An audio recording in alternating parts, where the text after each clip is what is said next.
ကြောကဖြတ်သွားလေတော့ငယ်ငယ်ရဲ့ပဲစီကိုရည်ရွယ်ပြန်တန်းနေတယ်လေပြောခွေ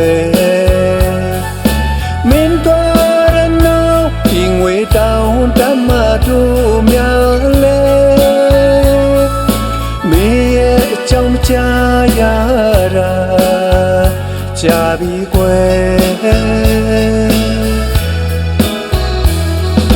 ပြောစရာတွေဆုံးအောင်တို့ရှမ်းတောင်တန်းလေးပေါ်မှာ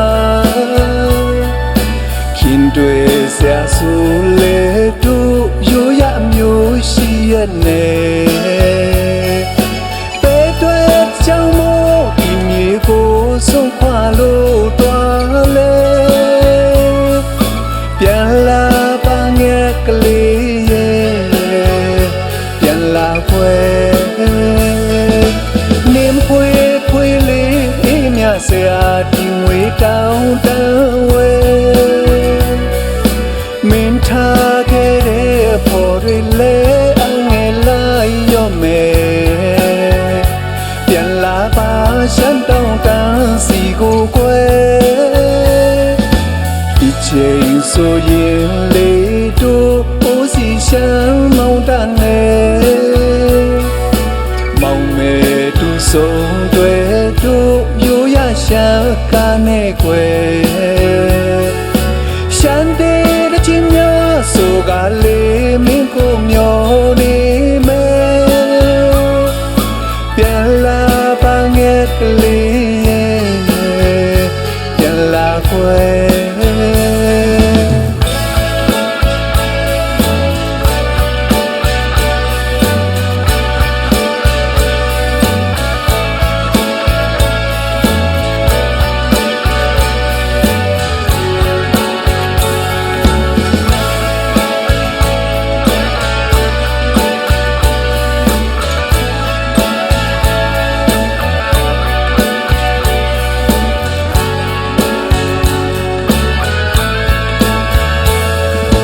နင်းဖွေဖွေလေးအေးမြဆရာဒီငွေတောင်းတန်းဝဲမင်းထားခဲ့တဲ့အဖို့တွေလဲအငယ်လိုက်ရောမယ်ပြန်လာပါရှမ်းတောင်းတန်းစီကိုခွဲဒီချိန်ဆိုရင်လေတို့အိုးစီရှမ်းမောင်းတန်းနေမောင်မဲသူဆုံးတွေတို့ရိုးရရှမ်းကားနဲ့ကွယ်ရှမ်းတဲ့ချင်းများဆိုကလေးမင်းကိုမျောနေ